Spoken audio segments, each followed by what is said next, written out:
Hello everyone, good morning and welcome back to my new vlog. तो चलिए जी, हो गई है एक नए दिन की शुरुआत और सुबह के लगभग 9:15 हो चुके हैं। तो आज की मेरी मॉर्निंग काफ़ी ज़्यादा फ्रेश एंड एनर्जेटिक है। उसके हैं दो मेन रीज़न। पहला तो है ये कि मेरी शोल्डर पेन, जिसको मुझे सहते हुए काफ़ी दिन हो गए थे, लेकिन कल ट्रीटमेंट के बाद उस पेन से मुझे काफ़ी ज़्यादा रिलीफ मिला है और कल पूरी रात मुझे काफ़ी अच्छी नींद आई। दूसरा रीज़न क्या है वो मैं आपको थोड़ी सी देर में बताऊंगी। उसके लिए आपको मेरी वीडियो में लास्ट तक बने रहना पड़ेगा। तो अभी सुबह सुबह मुझे और बेबी को लग गई है बहुत ज़्यादा भूख, और अब इतना ज़्यादा समय है नहीं कि हम लोग आधा पौना घंटा लेके कोई चीज़ बनाएं। तो फटाफट से कुछ ऐसा सोच रही हूँ माइंड में कि जल्दी से बन जाए। तो उसके लिए ना मुझे एक चीज़ ही दिमाग में आ रही है कि फटाफट से परात में ये जो थोड़ा सा आटा मैंने छान लिया है, इसमें थोड़े से अजवाइन के दाने, थोड़ा सा नमक डाल देती हूँ। और साथ ही में मन्नत के पापा ने शुरू कर दिया है मेथी के हरे भरे पत्तों को काटना। तो बस इन्हीं 3-4 चीज़ों को मिक्स करके आज हम बनाने वाले हैं रोटियाँ। तो जितनी देर में मन्नत के पापा आटा गूंथ रहे हैं अच्छे से, उतनी देर में मैं भी शाम के धुए हुए बर्तनों को अच्छे से सेटल कर लेती हूँ, ताकि फिर जो अगले ब्रेकफास्ट के बर्तन धुलेंगे तो वो मेरे इन बर्तनों को गीला ना करे। तो दो लोग जब इस तरह से मिलके काम करते हैं तो काम फटाफट हो जाता है और दिन बड़ा इजीली और स्मूथली बीत जाता है।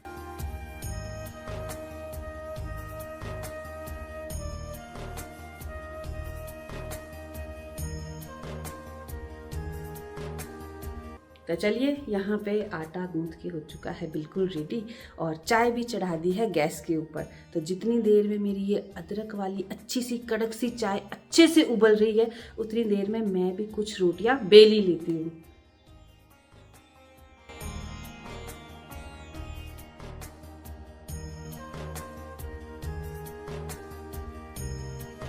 तो चलिए जी, ब्रेकफास्ट हो गया है बिल्कुल रेडी।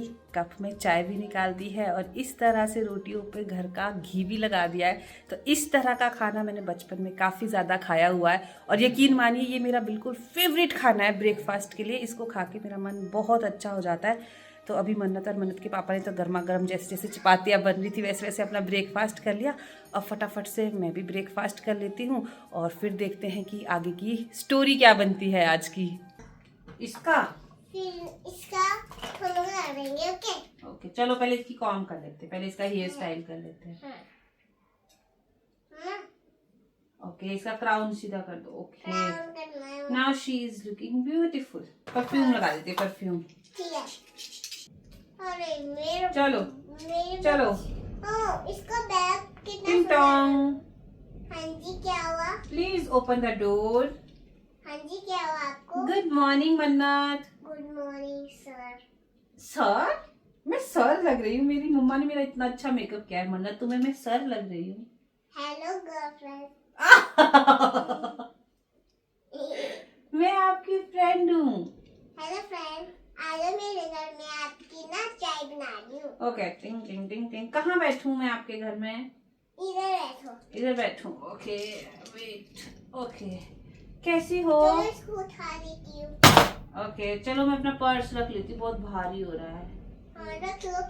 मैं आपको चाय पीनी है। हाँ जी, चाय पीनी है। पर तो हमारे पास चाय नहीं है।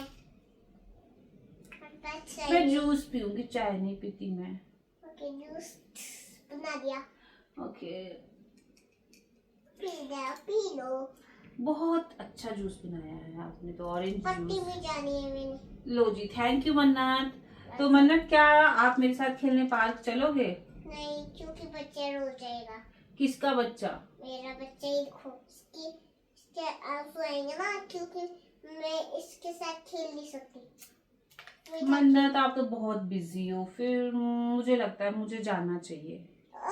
अच्छा ठीक है बेटा, रोना मत। आ जाऊंगी मैं 2 मिनट। चलो पकड़ाई पकड़ाई खेलते हैं। अच्छा चलो, मेरा हैंडल पकड़ लो आप। ओके, चलो। टिंग टिंग टिंग टिंग टिंग। चलिए, थोड़ी देर मन्नत के साथ अच्छे से टाइम स्पेंड करने के बाद अब दोबारा से चलती हूँ किचन की तरफ और थोड़ी सी लंच की तैयारी भी कर लेती हूँ। आज मैं लंच में बनाने वाली हूँ ये कोल्थ की दाल। तो ये जो कोल्थ हैं ये हमारे अपने गांव से आए हुए हैं। तो इन्हें सबसे पहले थाली में निकाल के अच्छे से साफ़ कर लेते हैं, क्योंकि ये दाल खाने में जितनी स्वाद होती है उतनी ही ज़्यादा डिफ़िकल्ट होता है इसको साफ़ करने के लिए। तो ये देखिए इसमें कैसे छोटे छोटे से पत्थर है, क्योंकि अपने खेतों से निकाली हुई है।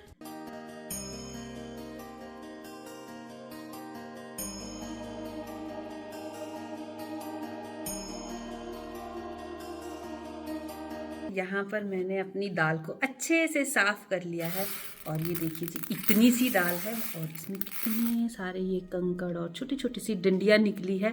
तो इसको बस यही सबसे डिफ़िकल्ट प्रोसेस होता है इसमें। तो अब इसको फटाफट से अच्छे से धो लेते हैं और फटाफट से गैस पे चढ़ा लेते हैं। जितनी देर में कुकर सीटियाँ मारेगा उतनी देर में आज आपको बाहर के मौसम का हाल भी बता देती हूँ, और जो दूसरा कारण था मेरी एनर्जेटिक मॉर्निंग का वो भी रिवील कर देती हूँ।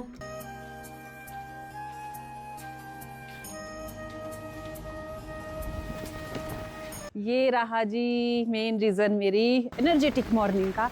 तो आज हमारे सोलन का मौसम काफ़ी अच्छा और काफ़ी ठंडा हो रखा है। आज आपको धूप देखने को नहीं मिलेगी, क्योंकि कल रात से लेके ही इतनी ज़्यादा बारिश हो रही है, इतनी तेज़ हवाएं चली हुई है कि रात को ही मुझे तो पता लग गया था 1:30-2 बजे कि बाहर मौसम बिगड़ चुका है बहुत सारा, और सामान भी बहुत ज़्यादा घर के बाहर था। लेकिन मैं एक बार उठी थी तो जिस हिसाब से बाहर हवाएं चल रही थी और आवाज़ें चल रही थी, तो मेरी तो हिम्मत ही नहीं हुई कि मैं दरवाज़ा खोल के बाहर आऊँ। इसलिए मैंने बस थोड़ा सा इग्नोर किया और मैं सो गई कि भगवान को जो करना है ना अब करने दो, क्योंकि सर्दियों की पहली बारिश जनवरी एंड में जाके हो रही है। तो आज बड़ी अच्छी रिमझिम सी बारिश लगी हुई है, लेकिन हवाएं बहुत तेज़ चल रही है और पता ही नहीं चल रहा है कि कौन सी डायरेक्शन से बारिश आ रही है। चारों तरफ से बारिश ही बारिश आ रही है। प्लस गैलरी का हाल अगर आप देखेंगे तो सारा सामान इतर बितर हो रखा है। ये सोफे का मैट्रेस भी भीग चुका है पूरी तरह से। प्लस मेरे छोटे छोटे से पौधे इन तेज़ हवाओं में इतनी ज़ोर से हिल रहे हैं कि मुझे तो डर है कि बेचारे ये टूट ही ना जाए। तुलसी माता तो थोड़ी सी टेढ़ी भी हो रखी है, तो अब कल ही इनको अच्छे से संभाला जाएगा, एक बार जब मौसम थोड़ा सा सेटल डाउन हो जाएगा।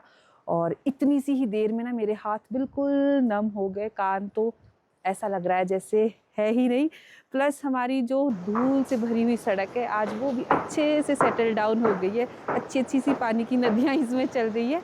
और वो देखिए जी सामने किसी ने थोड़ी सी आग भी जलाई हुई है घर के बाहर। तो आग को देख के तो एकदम से ना गाँव की याद आ जाती है, क्योंकि गाँव में ऐसा होता है कि जब ऐसा मौसम रहता है तो सुबह जो एक बार आग जल जाती है वो शाम तक जली रहती है, और घर के मैक्सिमम लोग आग के आसपास ही बैठे हुए नज़र आते हैं। लेकिन शहरों में तो आग का काम करता है हमारा हीटर, और आज सुबह से ही ना बार बार लाइट जा रही है, लेकिन लाइट जाने का आज मुझे कोई दुख नहीं हो रहा है। इस बारिश की बेसब्री से सबको इंतज़ार था, और शिमला में तो इतना ज़्यादा स्नोफॉल हो गया है, कल रात से लेके 5-5 इंच बर्फ़ पड़ चुकी है ऑलरेडी। यहाँ पे स्नोफॉल बहुत रेयर होता है, लेकिन अगर वहाँ स्नोफॉल हो रहा है तो यहाँ पे फिर रेनफॉल चलता रहता है। तो आज बड़ा अच्छा सा मौसम हो रखा है, ठंडा ठंडा सा मौसम, और अब जाके फीलिंग आ रही है कि सर्दियाँ शुरू हुई है।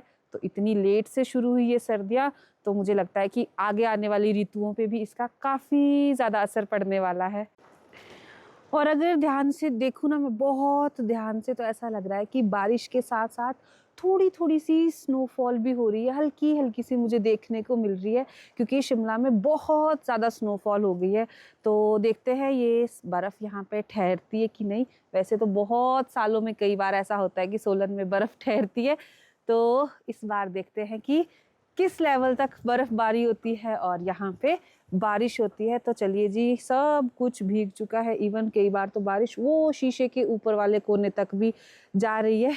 प्लस मेरे हनुमान जी का झंडा तो आज हवा में लहरा लहरा के इस तरह से उलझ गया है कि मुझे तो डर है कि कहीं बेचारा ये फट ही ना जाए। मेरे हनुमान जी भी आज हवा में बहुत ज़्यादा सफ़र कर रहे हैं, और वो देखो बस जैसे ही हवा चलती है ना, सारी बारिश जो है वो पूरी गैलरी में आ जाती है यहाँ तक।